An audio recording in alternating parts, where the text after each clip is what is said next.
Good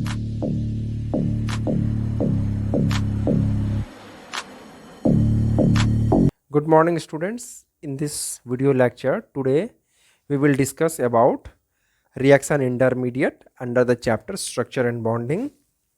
तो चलिए start करते हैं। अगर आप लोग चैनल पर नए हैं तो चैनल को सब्सक्राइब कर लीजिएगा। आज के लेक्चर में हम लोग डिस्कस करेंगे रिएक्शन इंटरमीडिएट। तो इसका सबसे पहले हम लोग डेफिनेशन को देखते हैं, then after we will explain about it. तो देखिए ये जो भी है हम लोग एक्चुअली पढ़ तो रहे हैं ऑर्गेनिक कंपाउंड, ऑर्गेनिक केमिस्ट्री। तो ये जो भी हम लोग डिस्कस करेंगे ये ऑर्गेनिक केमिस्ट्री के पर्सपेक्टिव में ही करेंगे, ठीक है। तो हम लोग जानते हैं जितने भी ऑर्गेनिक कंपाउंड होते हैं, organic compound are covalent in nature. जितने भी ऑर्गेनिक कंपाउंड होते हैं वो कोवेलेंट नेचर के होते हैं and take part in the molecular reaction. Covalent nature के होते हैं और ये इनका जो भी रिएक्शन होता है वो मॉलिक्यूलर रिएक्शन होता है, मॉलिक्यूलर रिएक्शन, ठीक है। सो under the influence of attacking reagent,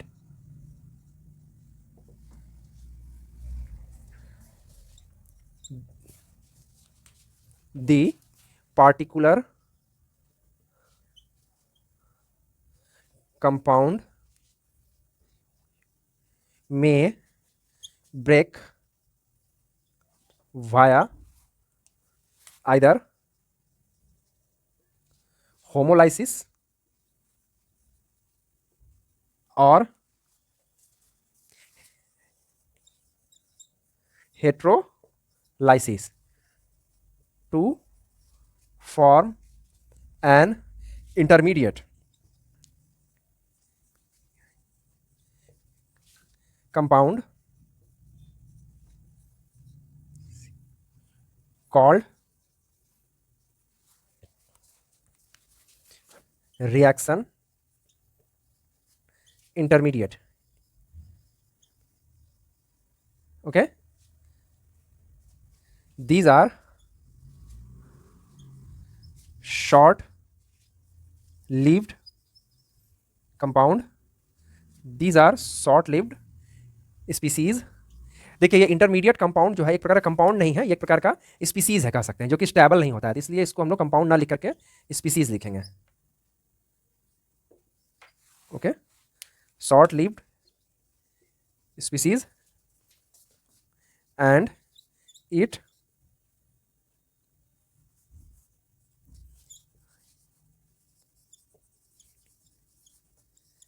immediately change into product as a result of suitable reaction.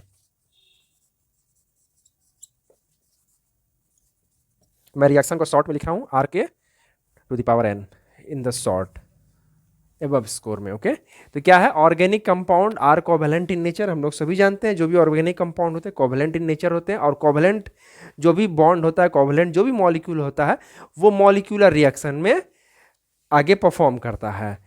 तो and it take part in the molecular reaction, और जितने भी इनऑर्गेनिक कंपाउंड होते हैं वो आयोनिक रिएक्शन में परफॉर्म करते हैं, ठीक है।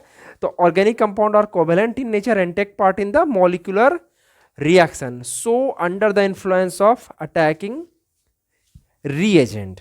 मतलब जब किसी भी कंपाउंड के ऊपर जब कोई भी पार्टिकुलर रिएजेंट अटैक करता है उस कंडीशन में द पार्टिकुलर कंपाउंड में ब्रेक भाया आइदर होमोलाइसिस और हेट्रोलाइसिस, ठीक है।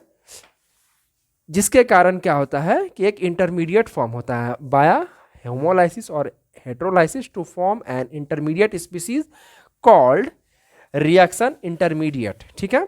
ये क्या होता है, these are short lived species and it immediately change into product as a result of suitable reaction.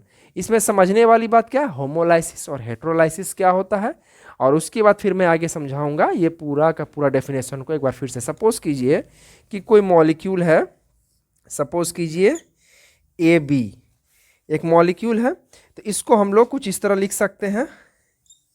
ये जो बॉन्ड है ये 2 इलेक्ट्रॉन का एक बॉन्ड बनता है, तो मान लीजिए कि ये ए का बॉन्ड है, ये बी का है, सॉरी ये ए का इलेक्ट्रॉन है, ये बी का इलेक्ट्रॉन है। तो अगर ये हेट्रोलाइसिस होगा तो ये वाला इलेक्ट्रॉन यहाँ पर आएगा और ये वाला इलेक्ट्रॉन यहाँ पर आएगा, और हमें जो प्रोडक्ट मिलेगा वो मिलेगा ए और बी डॉट, दोनों रेडिकल के फॉर्म में। या फिर ये हो गया हमारा homolysis, that is equal breaking. अब दूसरा होता है हेट्रोलाइसिस, दैट इज अनइक्वल ब्रेकिंग। इसमें क्या होगा, ये वाला जो पूरा बॉन्ड का इलेक्ट्रॉन या तो बी के ऊपर जाएगा या फिर ए के ऊपर जाएगा। तो हमें जो न्यू प्रोडक्ट मिलेगा वो मिलेगा A cation plus B minus in the form of anion, या फिर ए एनायन और बी कैटायन, कुछ भी मिल सकता है। तो ये हो गया हमारा होमोलाइसिस और हेट्रोलाइसिस, जो कि समझ में आया। ये ऊपर वाला होमोलाइसिस है इक्वल ब्रेकिंग, नीचे वाला हेट्रोलाइसिस है अनइक्वल ब्रेकिंग, किसी भी बॉन्ड का इन अ पार्टिकुलर मॉलिक्यूल और अ कंपाउंड। ठीक है, अब यहाँ पर जो ये कहता है कि what is reaction intermediate. Suppose कीजिए कि एक मॉलिक्यूल है हमारे पास AC, ओके।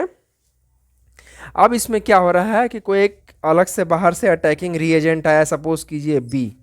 अब B का जब इसके साथ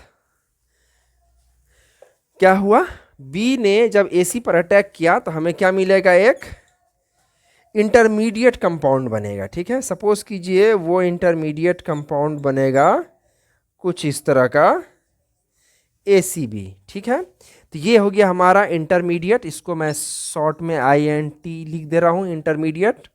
ये हो गया हमारा रिएक्टेंट एंड ये हो गया हमारा attacking species, okay, attacking reagent, और AC हो गया रिएक्टेंट। तो ए और बी के ऊपर जब AC के ऊपर जब B ने अटैक किया तो हमारे पास क्या मिला, इंटरमीडिएट मिला। ये क्या है, बहुत ही शॉर्ट लिव्ड स्पीसीज, मतलब बहुत कम ही समय तक ये रहता है। अब इसमें क्या हुआ, अब मैं एक एक्स्ट्रा मॉलिक्यूल ऐड कर रहा हूँ, सपोज कीजिए Z।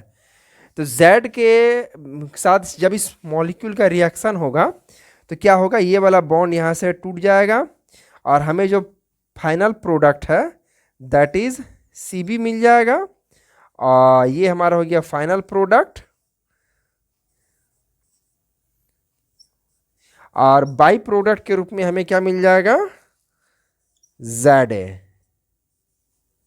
बाई प्रोडक्ट में, या फिर इसको साइड प्रोडक्ट भी हम लोग कह सकते हैं। और ये हो गया हमारा main product. Now discussing about the type of reaction intermediate. First type is called carbocation, carbocation. Second one is carbon ion, okay. Radical में हो गया हमारा, या फिर इसको फ्री रेडिकल भी हम लोग कह सकते हैं। फ्री रेडिकल, इसके अंदर आता है कार्बीन, फ्री रेडिकल। सेकेंड हो गया नाइट्रीन,